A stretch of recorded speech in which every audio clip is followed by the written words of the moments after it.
Bismillahirrahmanirrahim. Assalamualaikum warahmatullahi wabarakatuh. Jamaah kaum muslimin muslimat rahimakumullah wa hafizakumullah.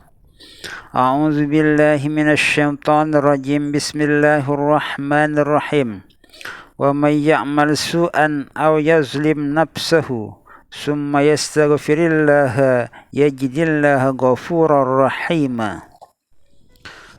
Siapa yang berbuat kejahatan atau menganiaya diri sendiri, kemudian membaca istighfar minta ampun kepada Allah Subhanahu wa ta'ala, pasti Allah Subhanahu wa ta'ala akan mengampuni dosa-dosanya dan mendapatkan Allah Subhanahu wa ta'ala Maha Pengampun dan Maha Penyayang. Jabir bin Abdullah Al-Ansari radhiyallahu anhu berkata, Rasulullah sallallahu alaihi wasallam bersabda, "Syafa'ati li ahli al-kaba'iri min ummati, man kadzdzaba biha lam yanalha." Syafaatku untuk orang-orang yang berdosa besar dari umatku.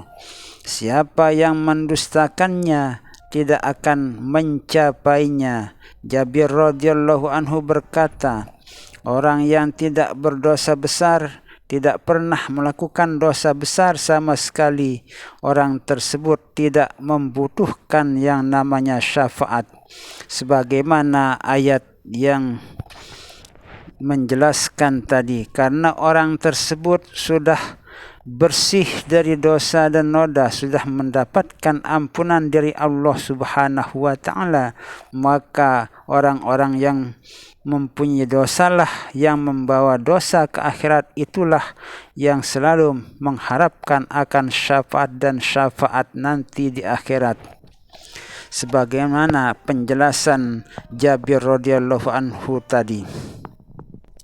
Muhammad bin Al-Munkadir dari Jabir radhiyallahu anhu berkata, Rasulullah sallallahu alaihi wasallam keluar kepada kami dan bersabda, malaikat Jibril tadi datang kepadaku dan berkata, "Ya Muhammad, demi Allah yang mengutusmu sebagai nabi yang besar, sesungguhnya ada seorang hamba yang beribadah selama 500 tahun di atas sebuah bukit yang lebar panjangnya 30 hasta kali 30 hasta dan dikelilingi oleh laut seluas 4.000 parsah. Dari tiap penjuru di situ Allah mengeluarkan sumber air yang segar selebar 1 jari. Dari bawah bukit juga pohon delima tumbuh, pada tiap harinya berbuah sebuah delima. Maka bila sore hari turunlah orang itu untuk berwudu dan memetik delima, lalu dimakannya, kemudian berdiri solat, dan ia minta kepada Allah Subhanahu wa ta'ala supaya dimatikan dalam keadaan bersujud kepada Allah dan dibangkitkan nanti pada hari kiamat dalam keadaan bersujud kepada Allah Subhanahu wa ta'ala. Kemudian permintaan orang tersebut diterima oleh Allah Subhanahu wa ta'ala, dan nanti pada hari kiamat orang tersebut akan diperintah oleh Allah Subhanahu wa ta'ala untuk masuk ke dalam surga dengan rahmat Allah. Namun orang tersebut menjawab Allah Subhanahu wa ta'ala bahwa masukkanlah aku ke dalam surgamu ya Allah dengan ibadahku yang 500 tahun itu. Lalu kemudian orang tersebut dijawab oleh Allah Subhanahu wa ta'ala, saya masukkan ke dalam surga dengan rahmatmu, bukan dengan ibadahmu.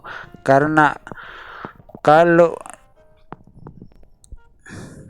ibadahmu yang 500 tahun itu disebabkan karena kamu melaksanakannya, disebabkan karena rahmatku, bukan karena dari dirimu sendiri. Kamu ada di muka bumi ini karena rahmatmu, kamu bisa beribadah karena rahmatku. Semuanya karena rahmatku, maka masuklah kamu ke dalam surgaku karena rahmatku. Namun orang tersebut tidak mau dimasukkan ke dalam surga dengan rahmat Allah Subhanahu wa taala. Akhirnya orang tersebut ditarik dan ingin ditarik ke dalam api neraka. Di saat itulah orang tersebut mengatakan bahwa masukkanlah aku ke dalam surgamu ya Allah dengan rahmatmu. Nah, itulah sebabnya kita harus bersyukur dan bersyukur kepada Allah Subhanahu wa taala yang telah diberikan rahmat kasih sayang oleh Allah Subhanahu wa taala.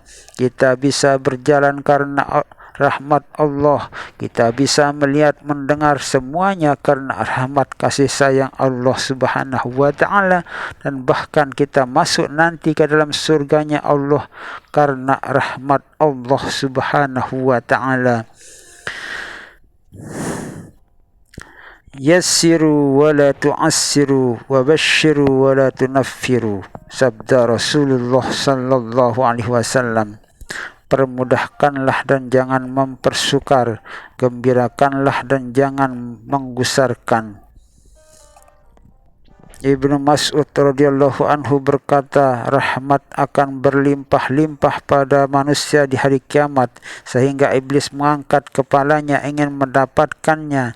Karena luasnya rahmat Allah dan syafaat orang-orang yang diberi syafaat oleh Allah Subhanahu wa taala.